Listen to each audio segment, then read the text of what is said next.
aliyoko ndani yangu ni mkuu zaidi ya yule ambaye iko ndani ya wachawi. Kwa hiyo sasa ndio maana sasa nikisema nateketeza wachawi, wengi wanajua kwamba ninachokimaanisha ni kweli. Kwa sababu kuna mahali ambapo tayari nimeshawateketeza. Turashoboye. Leo niko na mtu mzito ambaye ukimtizama kwa jicho mwenyewe umeshapata jambo, umeshaelewa. Hapa mimi ni Maize, nyuma ya kamera tuko na engineer Java K akiwa anatupa tuseme image nzuri zenye mvuto zaidi. Bwana, acha nikwambie kwanza karibu sana. Asante sana. Hapo nje ulipaacha vipi? Bwana, mambo ni shwari. Naona umependeza. Asante bwana. Na wewe pia naona. Asante sana. Mambo si mabaya. Kwa wale sio kufahamu wewe ni nani? Mimi ni mchungaji Shadrack Ndaisenga. Ndaisenga Shadrack. Yeah. Mchungaji. Ndio. Naona na mambo yamekaa vizuri. Ndio, kwa neema ya Mungu. Kwa neema ya Mungu. Ndiyo. Kuna watu wanasema ukiwa ndani ya Mungu kila kitu kinakuwa sawa. Mambo yanakuwa sawa. Na wewe ni hivyo? Ndivyo ilivyo. Niambie kiufupi, lini umeanza kujisikia kwamba una nguvu za kumtumikia Mungu? Nguvu za kumtumikia Mungu zimeanza dalili tangu utotoni. Ile ambayo inaitwa Sunday School. Sunday School. Yeah. Sababu nilihudhuria Sunday School Pentecostal Church. Mpaka nilivyo endelea kukua nikiwa katika dhehebu hilo.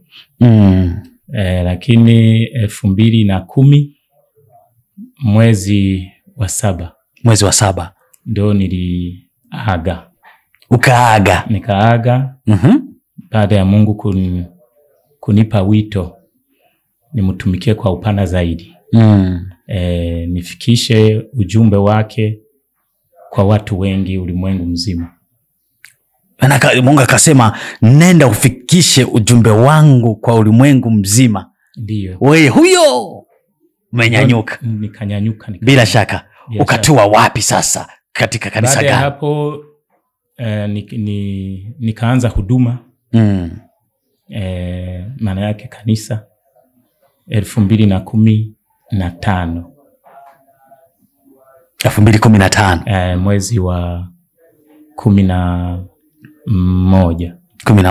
Ndio. Ukaanza kupana vitu. Ndio nikaanza huduma sasa. Okay, vizuri sana. Acha tuende kwenye mada yangu ambayo imenifanya leo nikutafute tuweze kuongea mawili matatu. Hapa niko na pita niko naona matangazo yanatuambia kwamba kuna mkutano wa injili utafanyika na tarehe 10 na ngapi pale, kama ni 13 kama sijasahau. 11. Huyu mkutano mwezi huu wa Juni. Umeandaliwa vipi mkutano huu? Mkutano kwa kweli maandalizi yanaiva. Kwa sababu naona tunakaribia. Hivi wiki kesho Jumatano tarehe 11 ndio mkutano unaanza. Ndio maana sasa nasema maandalizi yameiva sana, kwa sababu tayari tarehe zimeshafika ukingoni. Zimefika ukingoni. Ndio. Watu watapata kitu gani, watapokea nini pale katika mkutano ule? Pale ni sawasawa na Yesu Kristo. Alisema Baba aliyoko ndani mwangu ndiye anafanya kazi yake. Na sisi ndivyo tulivyo. Na mimi ndivyo nilivyo. Baada ya Mungu kusema tuandae mkutano ili ajitukuze, na Mungu anajitukuza kwa kuwaponya watu, kwa kuwapa wokovu wale ambao tayari wako tayari kupokea wokovu. Ndio maana sasa yeye ndani mwangu ndiye atafanya kazi yake kwenye mkutano huu.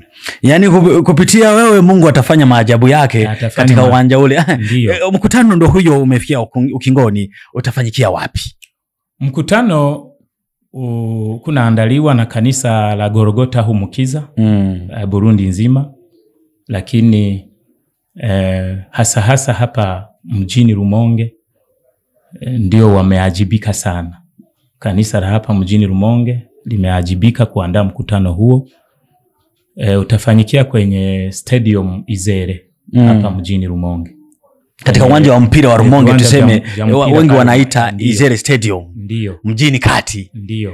Katika waimbaji ndo hao, nimeona kuna baadhi ya majina nimeona pale, nasoma watu watakuwepo pale, kama watamiminika kama mvua kuja kushuhudia yale ambayo Mungu yameandaa kupitia wewe. Waimbaji pale wamewaandalia nini? Waimbaji wamealikwa tena, waimbaji mashuhuri ambao wamefahamika hasa kwanza mbinguni na hapa duniani, kwa sababu mbinguni ndipo mtu anapata kibali mbinguni chaku akaruhusiwa kuja duniani ya hapa duniani, kwa sababu ili uweze kutikisa dunia lazima uwe umeshaanza kutikisa mbingu. Ukishatikisa mbinguni unapewa mamlaka ya kuja kutikisa hapa duniani. Hapo kuna watu hawajaelewa kidogo. Samahani pastor, hata mimi vile vile sijaelewa. Mtu kutikisa mbinguni unamaanisha nini? Namaanisha unafika kwenye level ambayo mbingu zinakukubali. Na kusema mbingu zinakukubali maana yake Mungu muumba wa mbingu na nchi anakukubali. Kwa lugha nyingine ya kiroho zaidi, kwa wale ambao wana imani, Mungu anakutii. Unajua sisi ndo tunapaswa kumtii Mungu, na ndivyo neno lake linasema. Lakini na Mungu mwenyewe anakutii. Akishakutii, kwa sababu Mungu kukutii, anajitii mwenyewe, kwa sababu anajiona yiko ndani mwako. Kwa hiyo sasa anajitii mwenyewe, yeye aliye ndani yako. Na anabariki, anasema nenda utikise na dunia.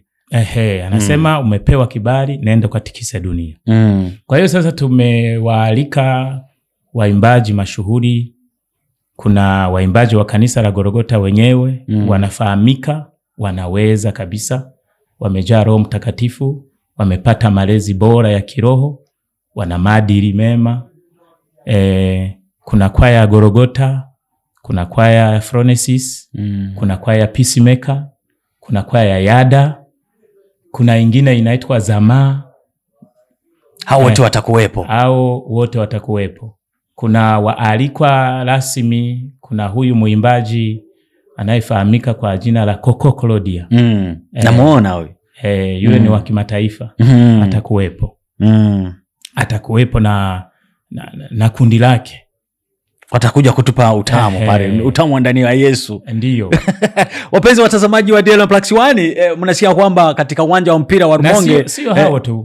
Kuna muimbaji maarufu atatoka Marekani. Anaitwa Melissa. Yuko njiani anakuja. Na yeye atakuwepo.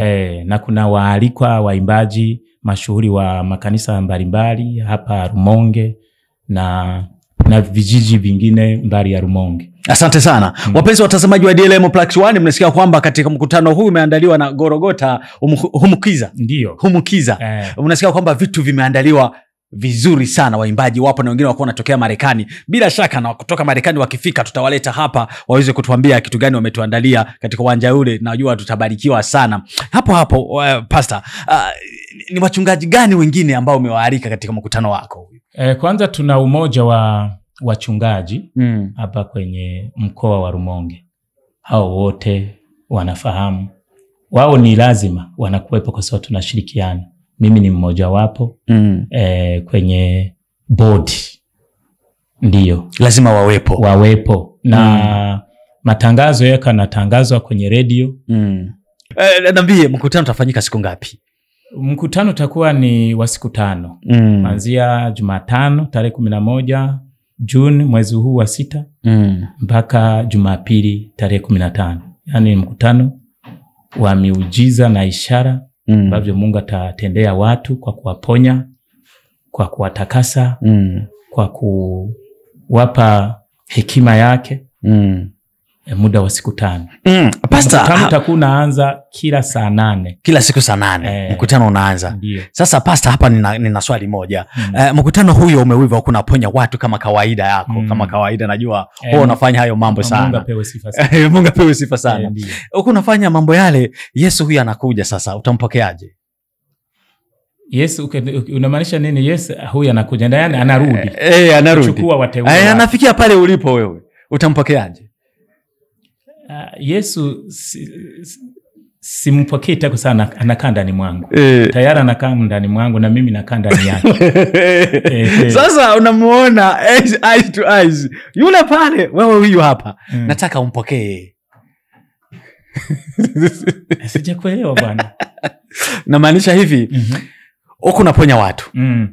Yesu anakuambia, Bwana, hao watu kunaponya kupitia jina la Baba au langu. Mimi huyu hapa nimefika. Utampokeaje?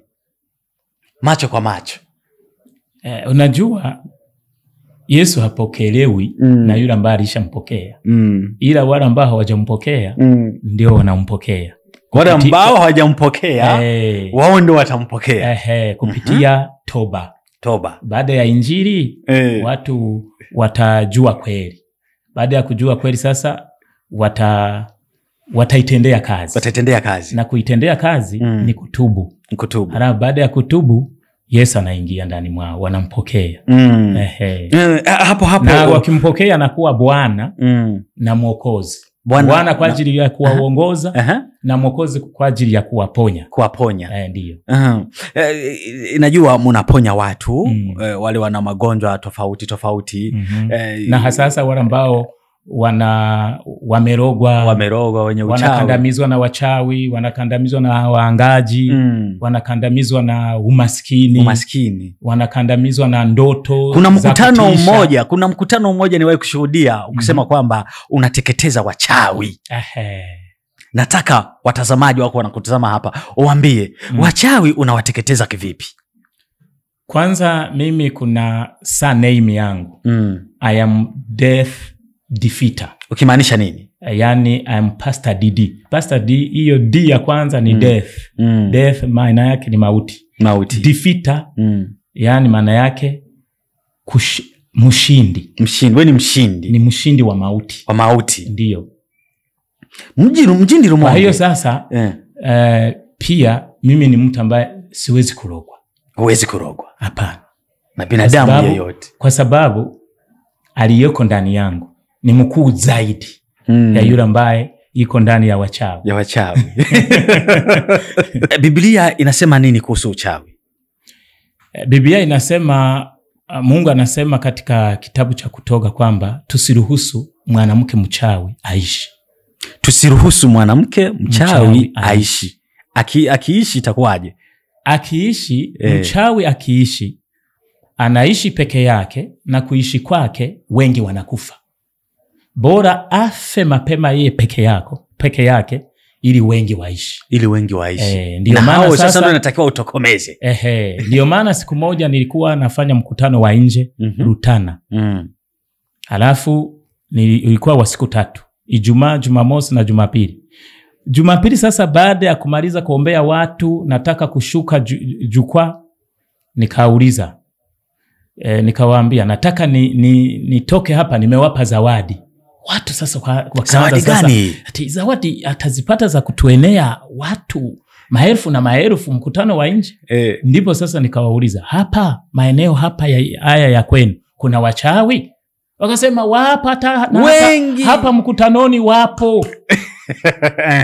Nikawambia kama mnamfahamu mchawi ambao ni chifu ya wachawi wote hapa, mchawi kiongozi wa wachawi wote hapa, kama mnamfahamu, nikitoka hapa atapita na kufa. Nikajiondokea zangu.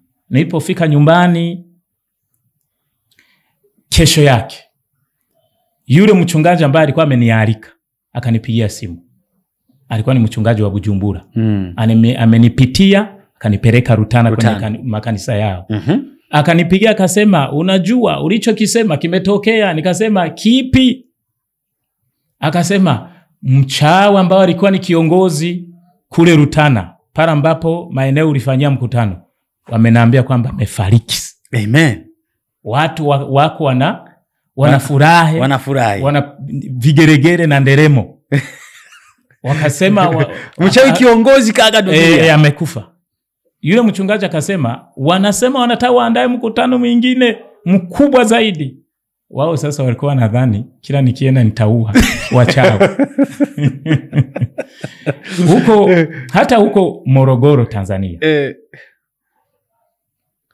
Kuna mchawi alipima kuja kwangu, akashindwa, akakimbia.